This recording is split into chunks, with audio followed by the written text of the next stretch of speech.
Sometimes being in ministry is a wonderful place to be in because people give you things.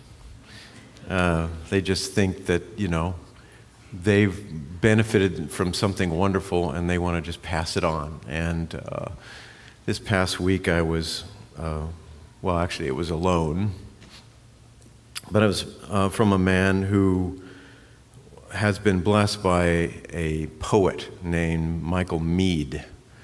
And Michael Meade specializes really in addressing matters of soul and spirit, and sometimes very clearly drawing a distinction between the two. But he was, in this one CD I was listening to on the way into the center last week, there was a point where Michael Meade was addressing the word weird.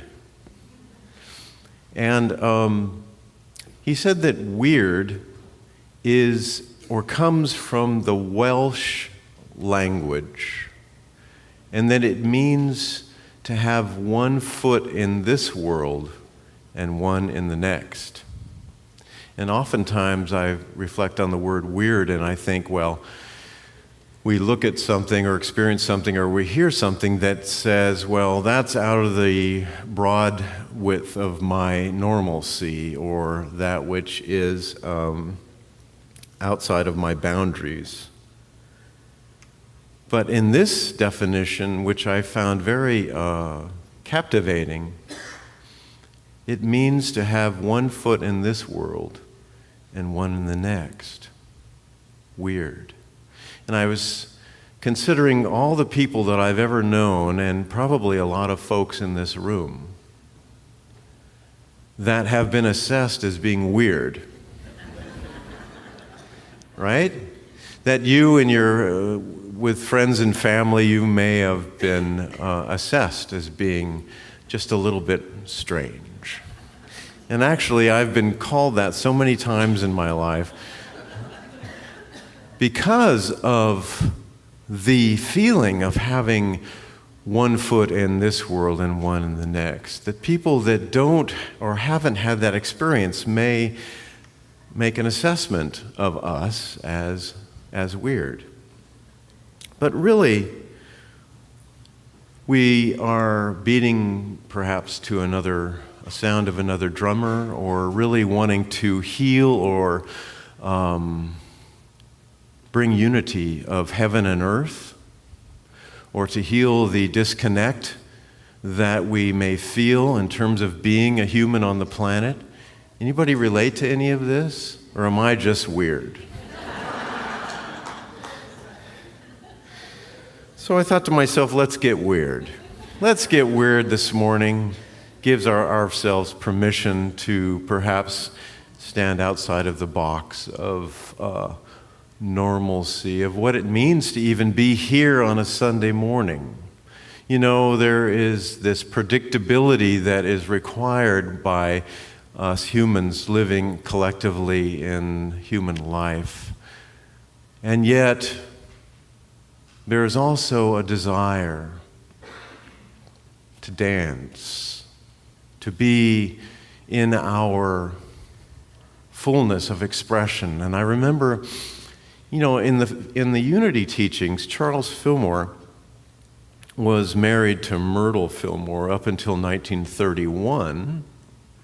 And she passed, and then he moved into a relationship with a woman named Cora Fillmore. And I remember a story of Cora Fillmore in the Fillmore Chapel at Unity Village. She brought all of the staff and the teachers together, and this was back in the 1950s.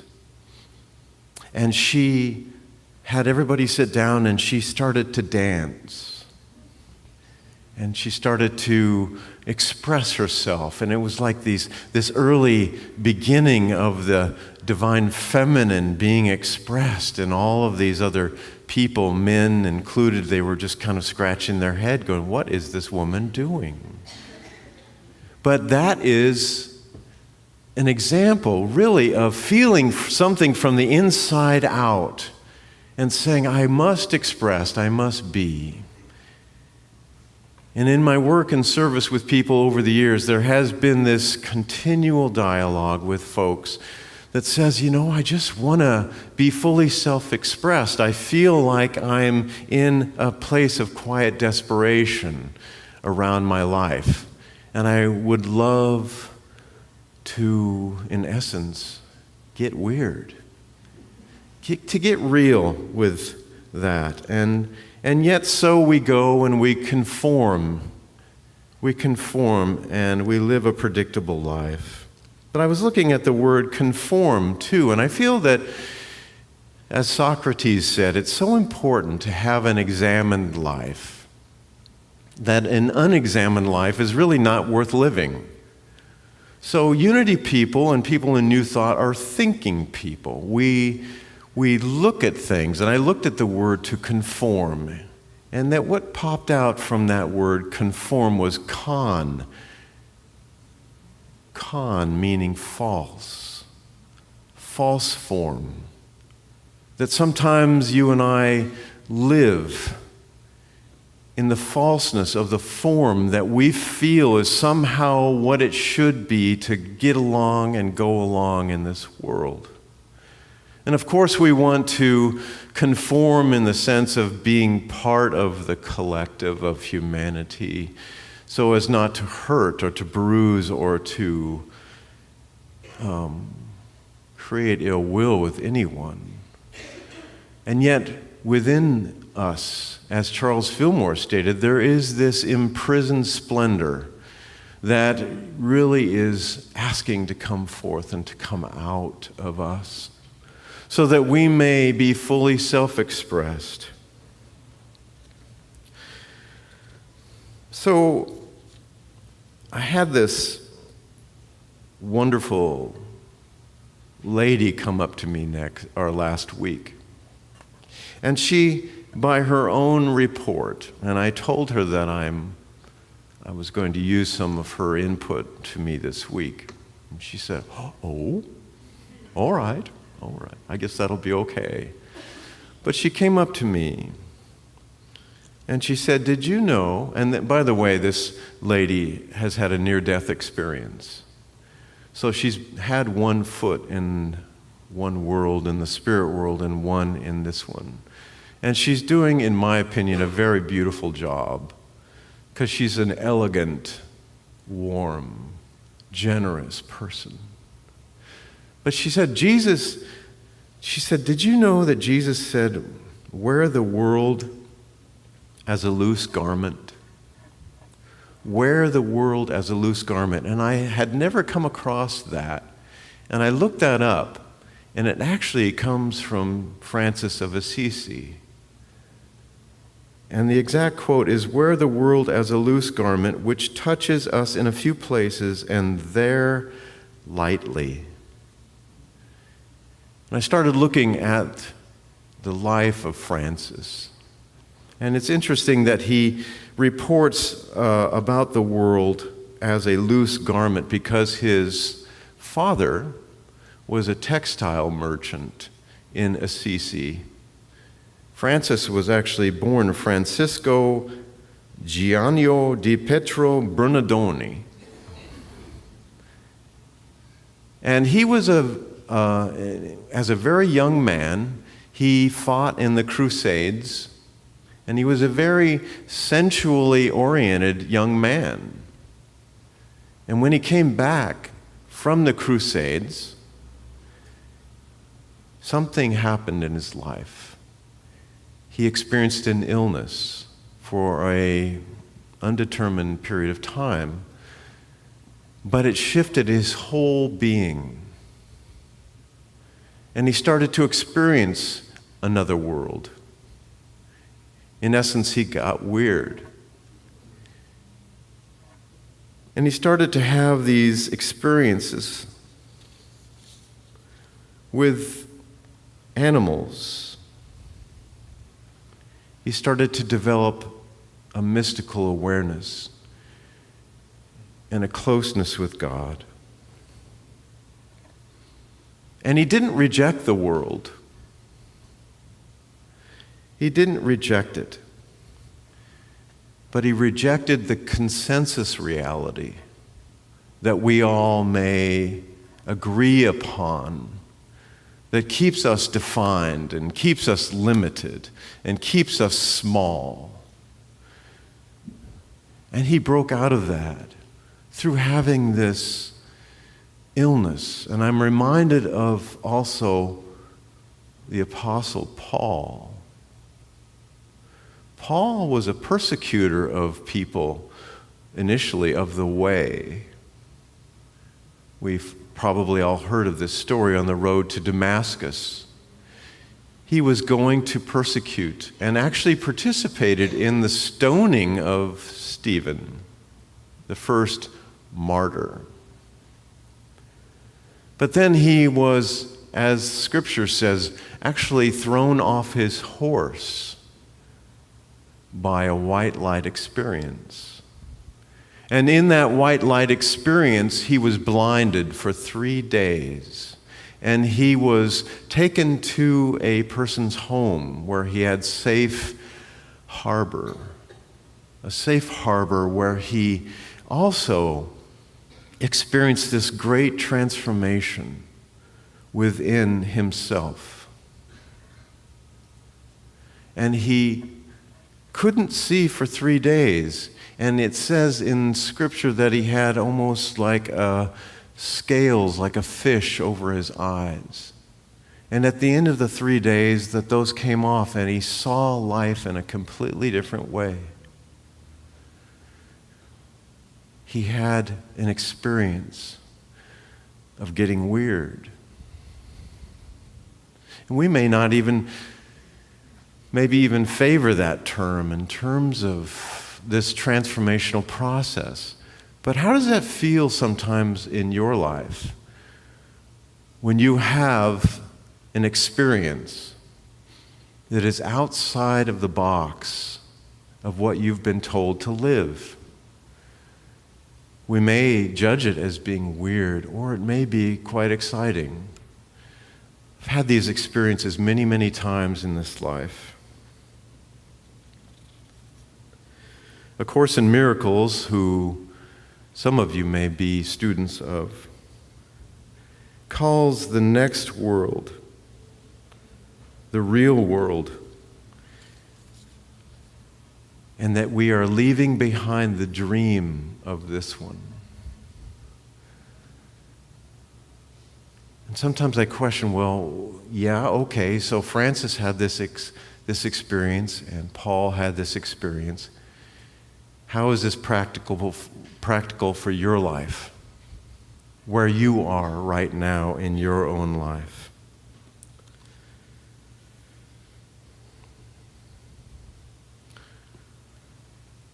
I'm heartened by the fact that Francis, his experience was a gradual process that you and I are in the middle of. Do you have a feeling that your life is being transformed? Paul said, be not conformed to this world, but be transformed by the renewal of your mind. What good is this whole investigation if that whole process isn't alive and moving and working within each one of us in this room? And what is it that is required of us to allow that to happen? Do we need to experience some kind of illness? I don't think so. But what is required is for us to experience a shift. Something else happened to Francis that I found fascinating. Some of you may be aware of this, but he received what was called the stigmata, where he had a piercing of his wrists and his feet and his side. Some others have experienced this type of piercing. I thought, well, how is that practical? Well, here's the practicality of it, that your consciousness may indeed be pierced also. that the container of our perception may be pierced, popped, to allow greater light in, to allow greater presence in. And there was a story that I came across. And this is really about this whole weird process of standing in one world and being in this world too, in consciousness. It's said that Francis was in the city of Gubbio, where he lived for some time. Legend has it that there was a wolf, terrifying and ferocious, who devoured men as well as animals. And Francis had compassion upon the townsfolk, and so he went up into the hills to find the wolf. Soon, fear of the animal had caused all his companions to flee, though the saint pressed on. And when he found the wolf, he commanded the wolf to come to him and hurt no one. Miraculously, the story says, the wolf closed his jaws and lay down at the feet of Francis. "Brother Wolf," he said, you do much harm in these parts, and you have done great evil. All these people accuse you and curse you. But Brother Wolf, I would like to make peace between you and the people. Then Francis led the wolf into the town and he was surrounded by startled citizens who made a pact between them and the wolf. Because the wolf had done evil out of hunger alone, the townsfolk were to feed the wolf regularly. And in return, the wolf would no longer prey upon them or their flocks. In this manner, Gubbio was freed from the menace of the predator. Francis even made a pact between the dogs of the town to not bother the wolf. Finally, to show the townspeople that they would not be harmed, Francis blessed the wolf. Now that's a weird story, is it not? That's kind of strange. And you kind of wonder whether or not that was even kind of made up by somebody. But when there is a quality of Christ consciousness,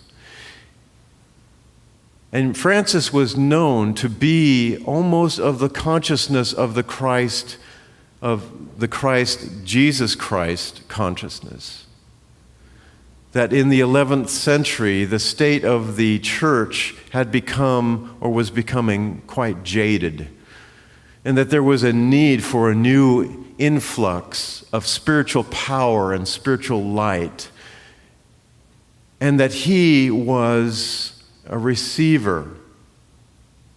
And if this Christ consciousness can move within humanity and do miraculous things, if it is outside of the mundane and the predictable and the container of normalcy, it can do anything. That the teachings say that there is nothing impossible to the Spirit. So why not have this story be real? In fact, it is a metaphor, really, for dealing with our own wolf inside of ourselves that threatens the townspeople of our own personality and our own inner life. And that if we can have an agreement with that voice that wants to do harm and take advantage and exploit other people, but it is not conformed to this world, but transformed by the renewal of that mind, then we too can make peace and we can stop harming ourselves and other people. And I also came across another reading that I want to share with you. This is from a little book from a man who had one foot in the world and one foot in the other world, in the spirit world. It's a book called The Prophet by Kellogg. This man writes as a man who has touched the garment of Christ consciousness. I put him on par with Rumi or Hafiz, a mystic whom many may say, wow, those men were just too weird. But not so. In the prophet, there is a story of Mustafa, the chosen and the beloved, who was a dawn unto his own day. And he speaks. He speaks as one would with Christ consciousness. And one of the elders of the city said, "Speak to us of good and evil." And he answered, "Of the good in you I can speak, but not of the evil. For what is evil but good, tortured by its own hunger and thirst? Verily, when good is hungry, it seeks food even in the dark caves, and when it thirsts, it drinks even of dead waters. You are good when you are one with yourself. Yet when you are not one with yourself, you are not evil. For a divided house is not a den of thieves, it is only a divided house. And a ship without rudder may wander aimlessly among perilous isles, yet sink not to the bottom. You are good when you strive to give of yourself. Yet you are not evil when you seek gain for yourself. For when you strive for gain, you are but a root that clings to the earth and sucks at her breast. Surely the fruit cannot say to the root, "Be like me, ripe and full and ever giving of your abundance." For to the fruit, giving is a need, as receiving is a need to the root. And there's more, but it's a little long.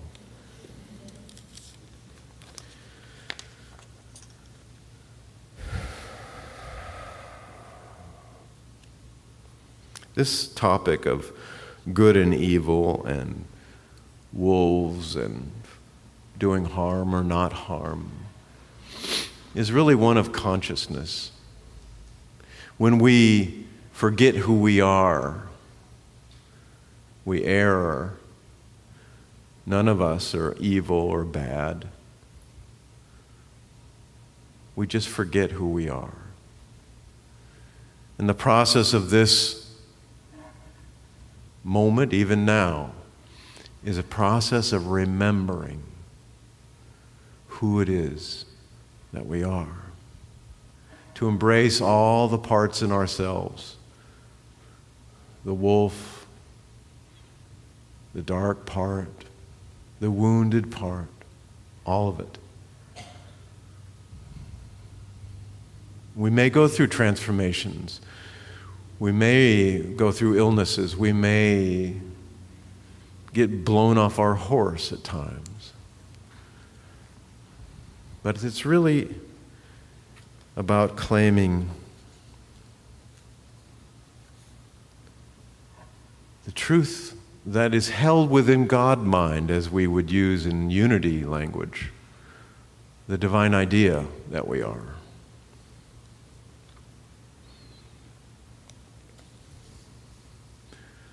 Do I have time for one more story?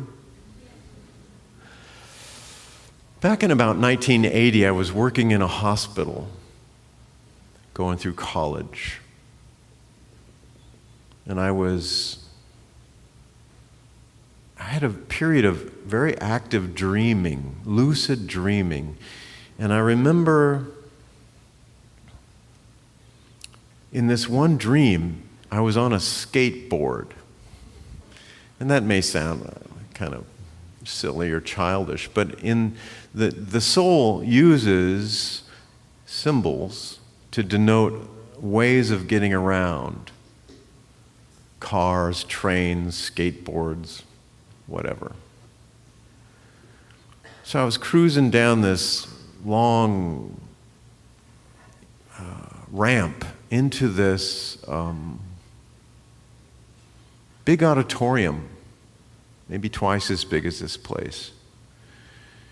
And I remember standing up in front of all these people, and I was on fire with God. And sometimes I really want to do that here. I really want to get weird. In terms of, I remember a man in my first ministry in Sacramento 16 years ago. I was much more contained than I am now. And he said, I looked down at him, and he was a man with some form of disability. I don't know if it was spina bifida or whatever, but he looked at me, and he sang for the church too. He was a wonderful man named Steve. But he looked at me and he says, Bruce, let her rip. Give it to him, Bruce. Because he was trying to get me to loosen up, right? So in this dream, I'm letting it rip. In terms of really allowing this spiritual power to move through, I was really getting weird. And the fascinating part of this dream was the next day I was at the hospital. This woman comes up to me. Young woman. She looks at me and she said, Bruce, I had the most incredible dream about you last night. And I knew that she was there. I knew that it was a real experience. It wasn't something made up, contrived. I knew that it actually happened. And I thought to myself, wow, that's the way I want to show up when I'm working with people in this type of a situation. Well, I'm getting there. I'm working on it. It's working me.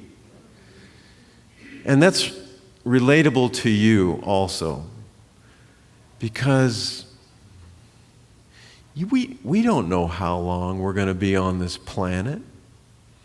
We don't know how long we're going to, before we move from this world to the next. And maybe in the review of our life, we'll go, gosh darn it, why didn't I let it happen more? Why didn't I let her rip? In terms of being who I really am. Really letting the soul express through. So, one thing that I would like to perhaps encourage us to do is to wear the world loosely and get weird in a good way, you know. Speak your truth. Allow your heart to sing. Allow you to be you. We can create, and we are creating, something beautiful here. I see that in you. I see your weirdness.